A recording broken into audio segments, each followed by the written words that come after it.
The smell of fresh bread drifted through the lower halls of Blackthorne Castle long before dawn touched the eastern sky. Warm yeast, cinnamon, and melting butter softened the cold stone corridors that had otherwise become silent over the years. Servants often lingered near the bakery door a little longer than necessary, drawn not only by the bread but by the woman who made it. Lady Eliza Blackthorne stood behind a flower-covered table, her sleeves rolled carefully above her wrists.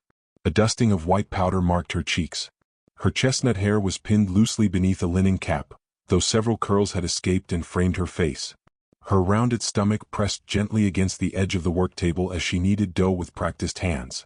She was 27 years old, the Duchess of Blackthorne, and yet most mornings she looked less like a noble woman than the baker's daughter she had once been. A young maid entered carrying a basket. "Your Grace, you should be resting." Eliza smiled without looking up. "And leave all this dough unattended? Imagine the scandal." The maid laughed despite herself. Nearly everyone in the castle loved her. That had not always pleased the master of the estate. Far above the kitchens, Duke Adrian Blackthorne stood before the windows of his study, staring across miles of mist-covered land. At 38, he was one of England's most powerful men. His wealth rivaled that of ancient families. His business empire stretched across the country. Men sought his approval. Women sought his attention. Yet none of it seemed to matter anymore. His expression had become harder over the years, carved by disappointment and distrust. Once he had believed love could survive anything. 5 years earlier, he had shocked England by marrying a baker's daughter. The decision had unleashed outrage among noble families. A duke marrying common blood was considered foolish. Many predicted disaster. For a brief time, however, they had been wrong. The first year of marriage had been filled with laughter. Eliza had transformed empty rooms into warm homes. She baked bread for servants, filled gardens with flowers, sat beside Adrian during long evenings and listened when business burdens weighed heavily on him. She had never seemed impressed by his title.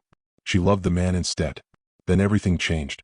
One autumn morning, evidence appeared proving that Eliza had supposedly pursued Adrian only for his fortune. Letters surfaced. Witnesses came forward. Financial records supported the accusations. The betrayal struck Adrian like a knife. Every warning from society suddenly seemed justified. Every criticism felt true. Eliza denied everything. Again and again she begged him to listen. Again and again he refused. His pride was wounded too deeply. Rather than throwing her from the estate, he imposed a punishment that proved crueler. She could remain in the castle, but only until he decided the future of their marriage. From that day forward they lived under the same roof as strangers. 4 years passed.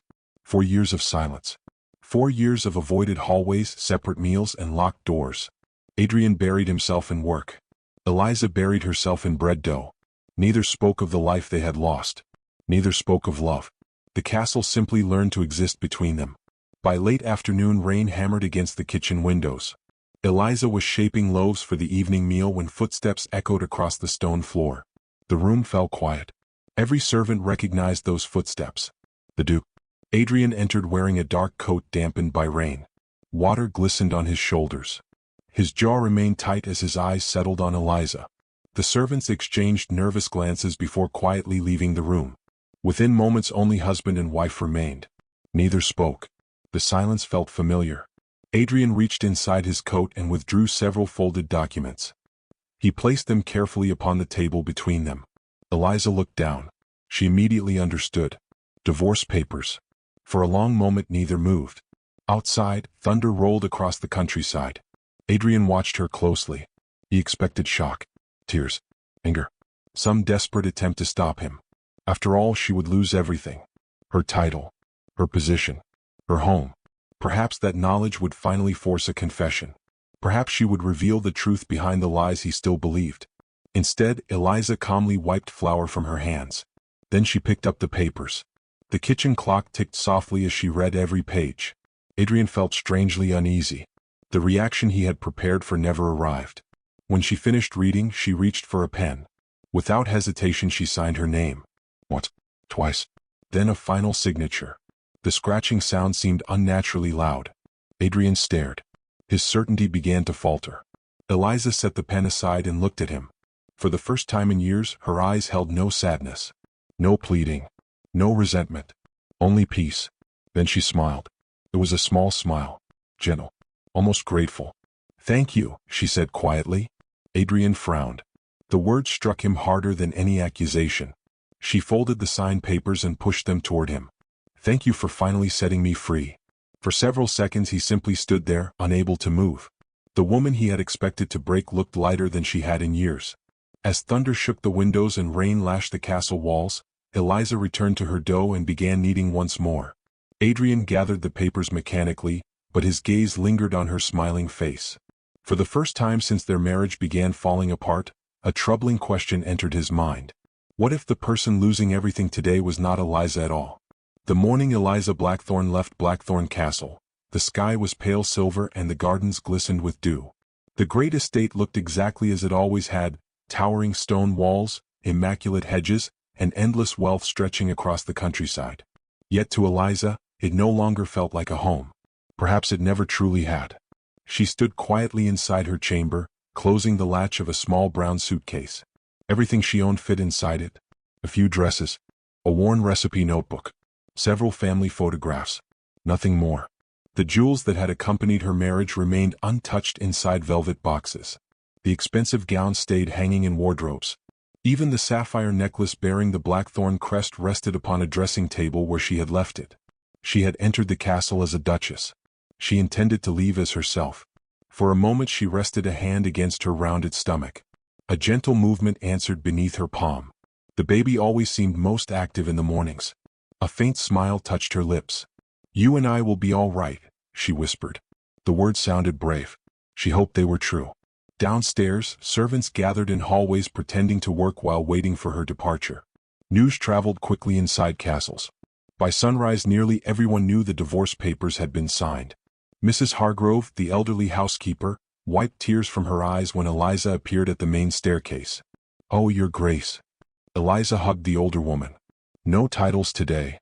Mrs. Hargrove began crying openly. Several footmen looked away, embarrassed by their own emotions. Over 4 difficult years Eliza had become something rare within Blackthorne Castle. She had become kindness.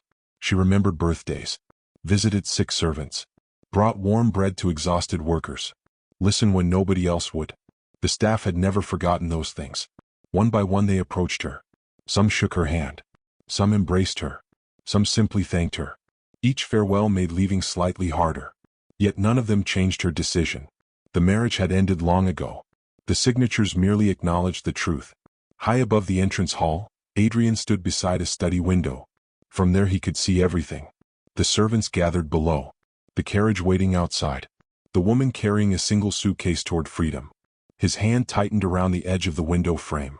He had expected satisfaction, closure, relief. Instead, an uncomfortable heaviness settled inside his chest. Watching her walk away felt strangely final. A memory surfaced unexpectedly. Eliza laughing while flour covered her nose during their first year of marriage. He pushed the thought away. The past no longer mattered. At least that was what he told himself. Outside, Eliza paused before entering the carriage. For a brief second she glanced toward the upper floors of the castle. Toward the study. Toward the window where Adrian stood hidden. Their eyes did not meet. Then she climbed inside. The carriage rolled away. The servants remained standing long after it disappeared. An odd silence settled over the estate. Even the castle seemed aware that something important had been lost. The following days passed with uncomfortable slowness. Adrian buried himself in work as he always had. Contracts filled his desk. Meetings occupied his hours. Business reports arrived in endless stacks. Yet concentration proved impossible. Everywhere he looked he noticed absences. Fresh flowers no longer appeared in hallways. The bakery produced excellent bread but lacked warmth. Laughter vanished from servant quarters. Meals became mechanical affairs. The castle continued functioning, but it no longer felt alive. One evening Adrian entered the dining room expecting dinner. Instead he found 2 servants quietly discussing Eliza. "She always remembered my daughter's birthday." "Mine too." Their conversation stopped the moment they saw him. An uncomfortable silence followed. For reasons he could not explain, irritation flared inside him. Why did everyone continue speaking about her? Why did her absence linger in every room? The answer troubled him because he already knew it. People missed her. Weeks passed. Then months. Winter surrendered to spring. Far from Blackthorne Castle, a small seaside town welcomed a newcomer. The town sat beside gray cliffs overlooking restless waves. Fishing boats lined the harbor. Salt scented the air. Gulls wheeled above narrow streets crowded with weathered cottages. There, using the last of her savings, Eliza rented a tiny abandoned shop. The roof leaked. The ovens barely functioned. The windows rattled whenever storms arrived. It was perfect. Every morning before sunrise she mixed dough while the sea wind tapped gently against the glass. At first customers came slowly. Then they tasted her bread. Soon fishermen arrived before dawn. Children spent pennies on sweet rolls. Families traveled from neighboring villages. The little bakery gradually transformed into the busiest shop in town. For the first time in years, Eliza felt something she had almost forgotten. Nobody cared about titles. Nobody whispered about scandal. Nobody judged her. She was simply the baker. And she loved it. Summer arrived carrying warmth and sunlight. One bright morning labor pains began. The bakery closed immediately. By nightfall a healthy baby girl entered the world. When Eliza first held her daughter, tears slipped silently down her cheeks. The infant possessed dark curls, dark eyes, and a stubborn little expression that felt strangely familiar. "You are loved already," Eliza whispered. The child wrapped tiny fingers around her mother's hand. In that moment every sacrifice felt worthwhile. Back at Blackthorne Castle, Adrian remained unaware that he had become a father. He continued moving through empty corridors that somehow felt larger than before. One rainy evening he entered his study after a difficult day and noticed a sealed envelope resting inside a drawer. For several seconds he stared at it. The letter. The one Eliza had left behind. Months earlier he had locked it away unopened. His pride had forbidden curiosity. Now, however, the envelope seemed impossible to ignore. He picked it up, turned it over, recognized her handwriting instantly. His pulse quickened unexpectedly. A storm rattled the windows outside. Thunder echoed across distant hills. Adrian sat alone beside the fire, the unopened letter resting heavily in his hands. Across England, the woman he had discarded cradled their newborn daughter while building a life that no longer required him. Yet he knew none of that. All he knew was that the castle felt colder every day, and the answers he had spent 4 years refusing to hear were waiting inside a single sealed envelope bearing Eliza's name. Rain battered the tall windows of Blackthorne Castle as Adrian sat alone in his study. Wind moaned through ancient stone corridors, and the fire crackled weakly inside the hearth, casting restless shadows across the room. The sealed letter remained in his hands. Months had passed since Eliza's departure. Months of silence. Months of pretending he had no interest in what she had left behind. Yet now the envelope seemed heavier than paper should be. His thumb brushed across her familiar handwriting. For years he had convinced himself that reading her explanation would change nothing. Now he was no longer certain. Outside, lightning flashed across the dark countryside. The sudden burst of light illuminated the room. Adrian broke the seal. The sound seemed unnaturally loud. He unfolded several pages. For a moment he simply stared at them. Then he began to read. The first lines were not angry, not bitter, not accusatory. That alone unsettled him. "Dear Adrian, if you are reading this, then I have finally left the castle. I hope one day you discover the truth, even if that truth comes too late for us." His jaw tightened. He continued. The letter carefully described events from 4 years earlier. The forged evidence. The accusations. The collapse of their marriage. Every detail was precise. Every date documented. Every claim supported. Then came a name. Sebastian Blackthorne. Adrian's cousin. His eyes narrowed immediately. Sebastian had been among the first people to present evidence against Eliza years earlier. At the time Adrian had trusted him completely. The letter revealed why. Sebastian had spent years controlling certain family investments and inheritance arrangements. Eliza's marriage had threatened his influence. If Adrian and Eliza eventually had children, Sebastian's position within the family would weaken considerably. According to the letter, Sebastian decided to eliminate the threat before that could happen. Adrian read faster. Witness statements appeared among the pages. Signed declarations. Financial records. Copies of transactions. Names of individuals paid to provide false testimony. The evidence grew impossible to ignore. His pulse accelerated. The room suddenly felt too warm. One document revealed payments made to a solicitor who had fabricated correspondence supposedly written by Eliza before their marriage. Another proved that witnesses had been bribed. Another showed bank transfers connecting everything directly to Sebastian. Adrian's stomach twisted. For years he had believed these accusations without question. For years he had never once investigated beyond the evidence placed before him. because he had wanted to believe it. The realization struck harder than the betrayal itself. Deep down, his pride had preferred anger over uncertainty. It had been easier to condemn Eliza than trust her. The next pages became more personal. Eliza described discovering the conspiracy shortly after the accusations surfaced. She had secretly gathered proof. She had prepared to expose Sebastian. Then everything changed. Adrian leaned forward as he read. Sebastian learned what she knew, and he threatened someone she loved. Eliza's younger brother. According to the letter, Sebastian arranged for dangerous men to follow him. The message was simple. Remain silent, or your brother dies. Adrian closed his eyes briefly. A wave of shame crashed through him. Every attempt Eliza had made to speak suddenly returned to him. Every conversation he had cut short. Every explanation he had refused to hear. Every tear he had ignored. She had not remained silent because she was guilty. She had remained silent because she was protecting her family. The storm outside intensified. Rain hammered the glass. Thunder shook the castle. Yet Adrian barely heard it. His attention remained fixed upon the pages. The memories came one after another. Eliza waiting outside his study door. Eliza trying to speak during dinners. Eliza standing alone at social events while whispers followed her. He remembered turning away every time. Remembered convincing himself she deserved it. The weight of those years settled heavily upon him. Near the end of the letter, Eliza's handwriting became slightly uneven. Not from anger. From sadness. I never stopped loving you. That was the cruelest part of all. Even after everything, I still hoped you would ask me to explain. Just once. Adrian lowered the page. For several seconds he could not breathe properly. The woman he had punished for 4 years had never betrayed him. The woman he divorced had never deceived him. The woman he forced into loneliness had loved him through all of it. A sharp knock interrupted the silence. Your Grace. A servant appeared in the doorway. Adrian immediately gathered the papers. What is it? The accounts you requested. Tomorrow. The servant hesitated. Then quietly withdrew.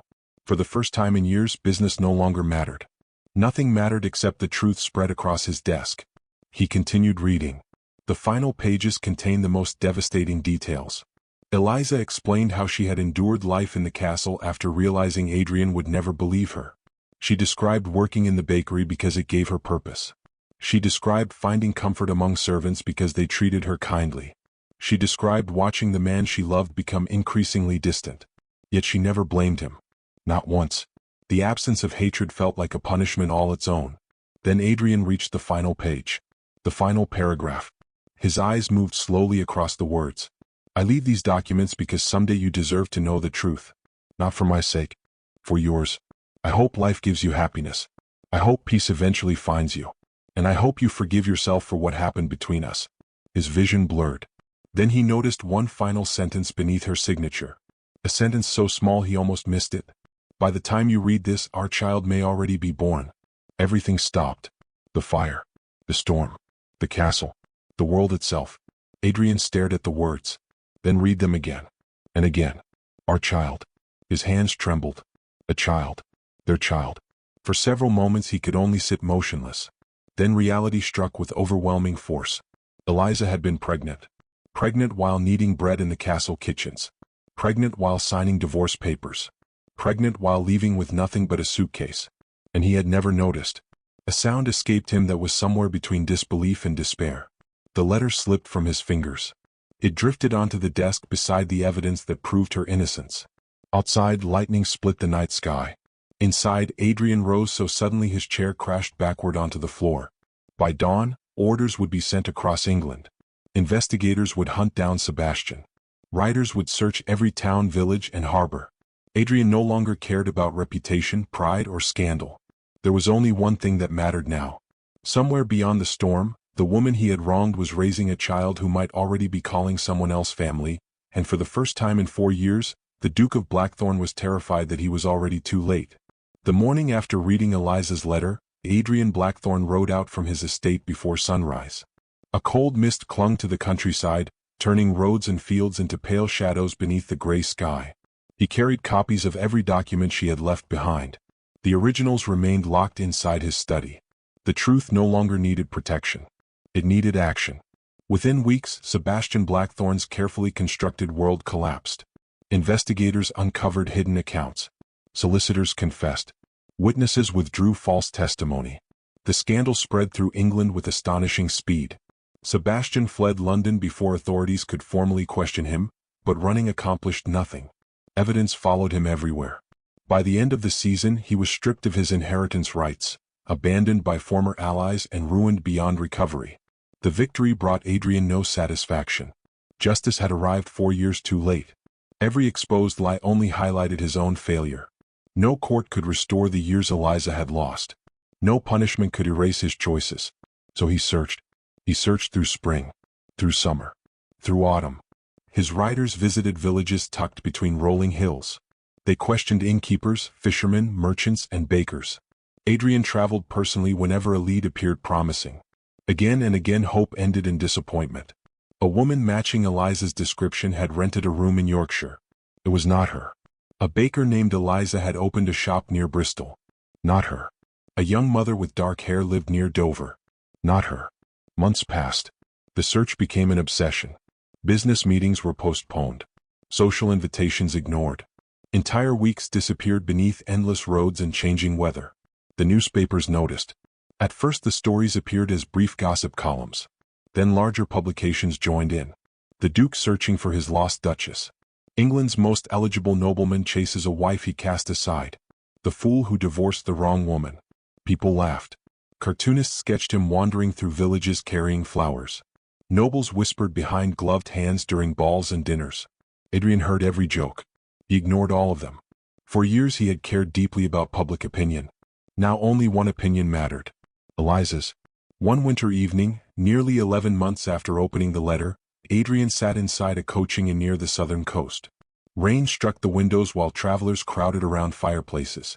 A local merchant entered carrying a basket of bread. The scent immediately caught Adrian's attention. Something about it felt familiar.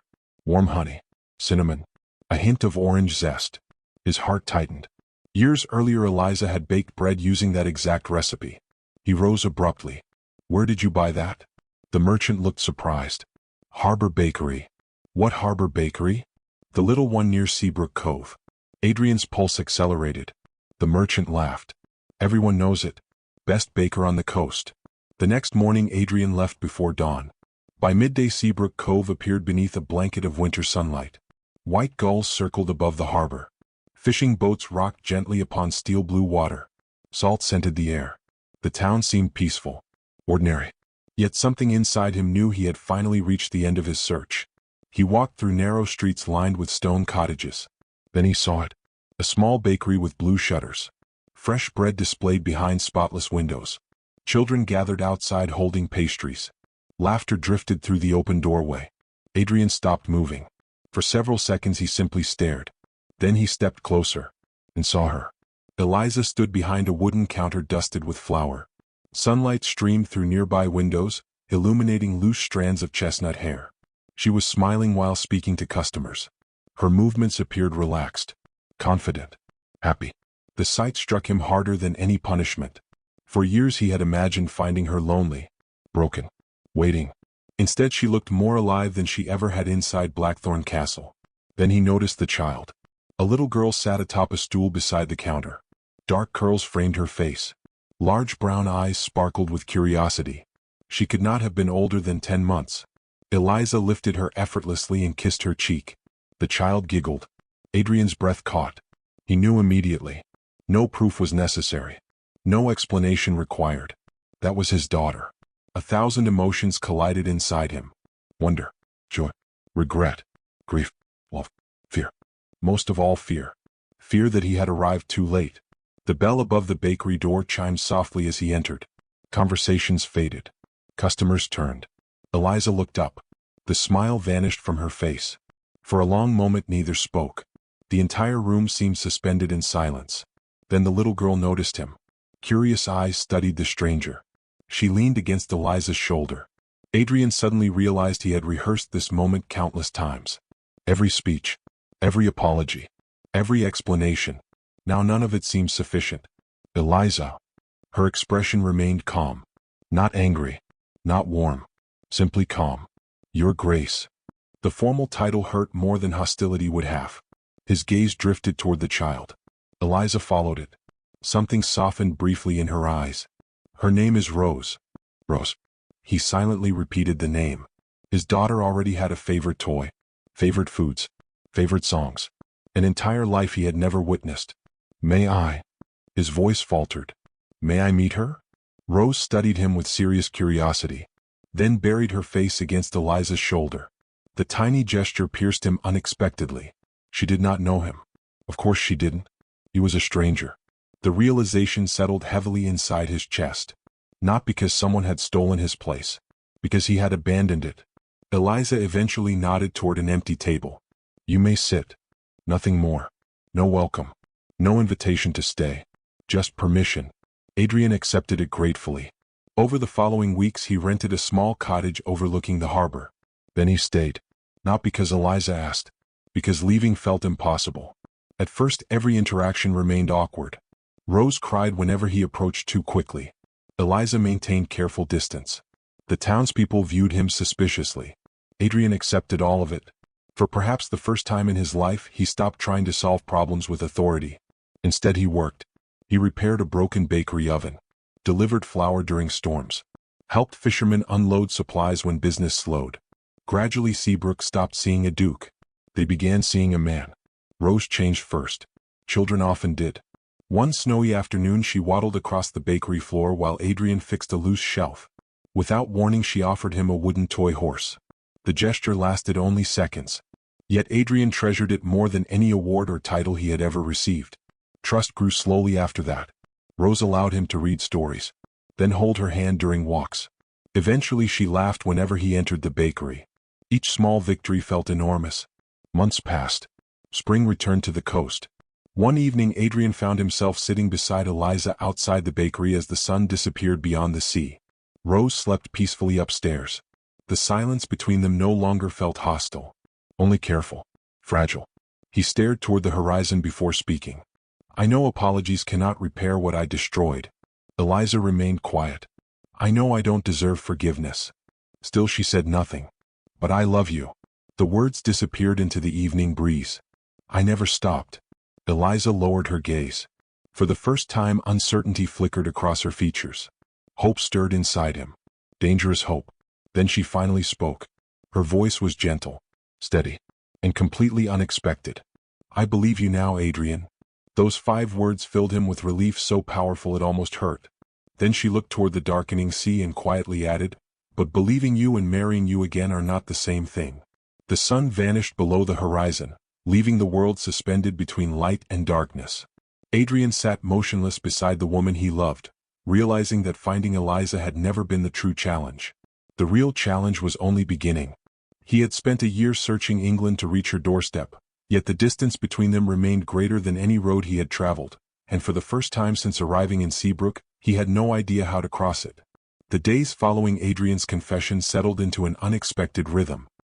He remained in Seabrook Cove, not as a duke demanding a second chance, but as a man learning how to deserve one. He continued helping wherever he could. He repaired fishing nets for elderly sailors, delivered flour sacks before dawn, watched Rose while Eliza worked. Most importantly, he stopped asking for forgiveness and began earning trust. Eliza noticed the difference. The old Adrian would have tried to solve everything immediately. He would have arrived with lawyers, grand promises, and expensive gifts. This Adrian arrived with patience. Months passed. Summer painted the coastline gold. Rose grew from a toddler into a cheerful little girl whose laughter seemed capable of brightening entire streets. She adored the bakery. Every morning she helped arrange pastries in the display window, though her efforts usually created more chaos than order. The townspeople loved her. They also slowly accepted Adrian. Even so, Eliza maintained her independence. The bakery remained hers. Her home remained hers. Her decisions remained hers. One evening, after closing the shop, Adrian finally gathered the courage to ask the question that had lingered between them for years. Will you ever consider marrying me again? The harbor glowed beneath sunset. Fishing boats drifted gently against their ropes. Eliza looked toward the sea before answering. When I loved you before, Adrian, I made the mistake of building my entire future around one person. Her voice carried no bitterness, only wisdom. When that trust broke, everything else broke with it. He lowered his eyes. She continued. I spent years learning how to stand on my own. I know. I won't give that up. The answer hurt. Yet Adrian understood. For perhaps the first time in his life, he respected a refusal without trying to change it. Then I won't ask again. Eliza studied him carefully. Something softened in her expression. Not romance. Not yet. But respect. And that was enough. Life continued. Then fate intervened in a way neither of them expected. One rainy autumn morning, a distinguished solicitor arrived in Seabrook Cove carrying several sealed documents. He requested a private meeting with Eliza. Adrian remained outside while the conversation took place. Hours later, Eliza emerged looking stunned. For several moments she simply stood beneath the bakery awning while rain fell around her. What happened? Adrian asked. She handed him the documents. As he read, disbelief spread across his face. Several years earlier, before her marriage had collapsed, Eliza had saved an elderly traveler during a severe winter storm. The gentleman had suffered a heart attack while passing through her village. She had cared for him for weeks, refusing payment despite his wealth. The man had never forgotten her kindness. He had recently passed away. Having no children and no surviving family, he had left nearly his entire fortune to her. The amount was staggering. Adrian read the figures twice, then a third time. The inheritance exceeded the value of his own estate. For the first time in his life, Duke Adrian Blackthorne met someone wealthier than himself. News spread rapidly. Within weeks, newspapers across England carried the story. The baker who inherited a kingdom. The forgotten duchess who became richer than nobility. Society became obsessed. The same aristocrats who once mocked Eliza now desperately sought invitations. Letters arrived daily. Marriage proposals appeared from wealthy men. Business investors traveled across the country hoping to meet her. Eliza ignored nearly all of them. Money had never been her goal. Instead, she focused on something entirely different. Opportunity. She remembered hungry children from her own childhood. She remembered widows abandoned after losing husbands. She remembered young women trapped by poverty with nowhere to turn. So she began building. First came bakeries. Not luxurious establishments. Practical ones. Each bakery provided jobs for struggling families. Then came schools. Then orphan homes.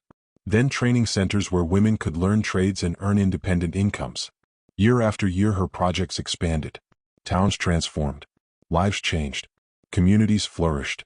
People stopped talking about her fortune. They started talking about her impact. The newspapers gave her a new title. The Lady of Bread and Hope. Across England her name became synonymous with generosity. Children who had never met her knew her story. Families prayed for her health. Workers toasted her success. Meanwhile, Adrian remained quietly beside her. Not directing her mission. Supporting it. Sometimes they traveled together. Sometimes they worked side by side. Sometimes they simply sat together after exhausting days and watched Rose play. Trust deepened. Friendship strengthened. Love slowly returned, though neither spoke of it. Years passed. Rose turned 8. Then 9. Then 10. One winter morning a royal messenger arrived carrying an invitation sealed with the king's crest. Eliza was summoned to London. When she arrived, she discovered the reason immediately. The grand hall overflowed with nobles, politicians, and distinguished guests. The king himself stood upon a raised platform. His speech praised her accomplishments. The schools, the orphanages, the businesses, the lives transformed through her generosity. Then came the offer. A noble title. One of the highest honors the crown could bestow. The audience erupted into applause. Many assumed acceptance was inevitable. After all, countless aristocrats had spent entire lives pursuing such recognition. The king smiled warmly. Lady Eliza, England would be honored to call you one of its noble daughters. The hall waited. Thousands of eyes fixed upon her. Silence settled. Eliza stepped forward. She glanced briefly toward the audience. Her gaze found Adrian. Then Rose, standing together, watching proudly. She smiled. Years earlier she would have dreamed of approval from rooms like this. Now she understood how little titles truly mattered. When she finally spoke, her voice carried clearly through the hall. Your Majesty, I am deeply grateful. The audience leaned forward. But I must respectfully decline. A stunned murmur swept across the room. The king blinked. Several nobles nearly dropped their programs. Eliza continued. I have been called many things during my life. She paused. A baker's daughter. A few people smiled. A duchess. The hall remained silent. A scandal. A ripple of uncomfortable laughter followed. Then her expression softened. but the title I am proudest of is mother. For several seconds nobody moved. Then someone began applauding. Another joined. Then another. Within moments the entire hall rose to its feet. The thunderous ovation seemed endless. Many people wiped away tears. Even the king stood smiling. Across the room Adrian felt his eyes sting unexpectedly. Not because she had rejected a title. Not because she had once been his wife. But because she had become everything he had failed to see years ago. Strong. Wise. Extraordinary. A woman who needed no crown to prove her worth. That evening, after the ceremony, they returned to Seabrook Cove. Life resumed. Years continued passing. And slowly, without either of them realizing exactly when it happened, the wounds of the past finally stopped defining the future. One warm summer evening, the bakery garden glowed with lantern light. Rose's 12th birthday celebration filled the yard with laughter. Friends ran across the grass. Music drifted through the air. The scent of cake and flowers mingled beneath the stars. Adrian sat beside Eliza watching their daughter laugh. For a long time neither spoke. They simply enjoyed the moment. Then Eliza quietly reached for his hand. The gesture was small. Almost invisible. Yet it carried the weight of years. Adrian looked at her. She smiled. Not the polite smile she had worn after the divorce. Not the cautious smile of rebuilding trust. This one was different. This one belonged to the woman who had finally healed. Perhaps, she whispered softly, this time we can begin again. Emotion tightened his throat. Not as Duke and Duchess. Not as strangers. Not as people trapped by pride or pain. But as equals. As partners. As two souls who had traveled through loss, forgiveness, and redemption to find each other once more. Nearby, Rose ran toward them laughing and threw her arms around both of them at once. Under the glow of lanterns and stars, Adrian held the family he had nearly lost forever. And for the first time in many years, he understood a truth greater than wealth, titles, or power. The greatest blessing of his life had never been becoming a duke. It had been being given one final chance to love the woman who became a legend.